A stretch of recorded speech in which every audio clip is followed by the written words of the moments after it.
So where are we today? Today we have a movement called Black Lives Matter, which is a roving lynch mob itself. By lynch mob, I don't mean string people up from trees, but I mean let's have the punishment before the trial. So they helped to burn the city of Ferguson, which is 60% black, punishing all the blacks who live there,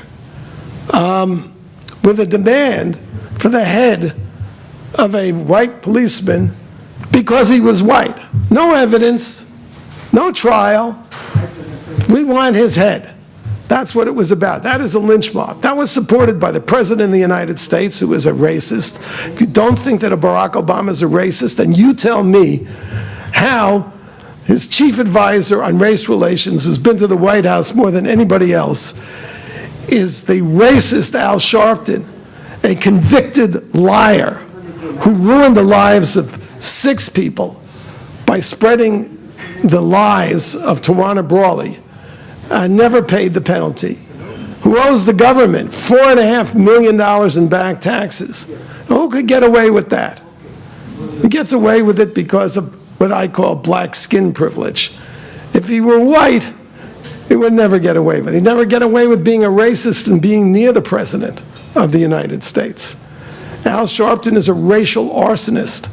He incited his own mob, the Action Network or whatever it's called, against a white, obviously also a Jew, store owner in Harlem some years ago, the owner of Freddy's Mart, and incited on his radio broadcasts his followers to get the white interloper out of our community.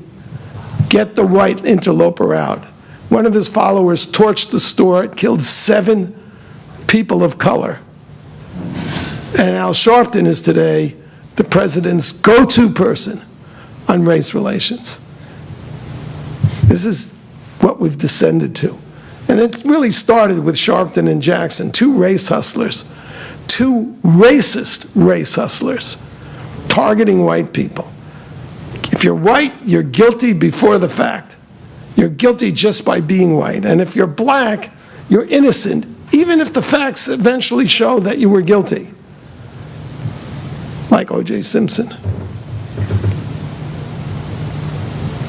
Black Lives Matter claims, and it's not just Black Lives Matter, but it's the entire so-called liberal progressive culture,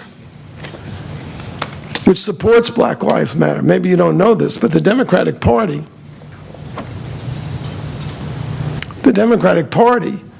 officially endorses the Black Lives Matter movement. These are the people who have ruined the life of Darren Wilson, the officer who was defending his own life against a street thug named Michael Brown, who attacked him in his police car, reaching for his gun. Now, how many people out in the television audience would do something like that? That tells you everything you need to know about him. He wasn't picked on by Darren Wilson because he was black. He was picked on because he had just committed a strong-arm robbery. The lie, hands up, don't shoot, that Michael Brown was alleged to say was invented by his accomplice in the robbery. This is the civil rights hero of today. Or Freddie Gray, or Garner. Career predators. And who do they prey on? They prey on the black community. Black Lives Matter and many other people, we have university courses in this. And if you want to know where this problem comes from, it comes from turning the school system over to what I call neo-communists, people who thought, just like the community I grew up in, America's a racist country, it's an oppressive country, and anybody who goes to war with America has our sympathy.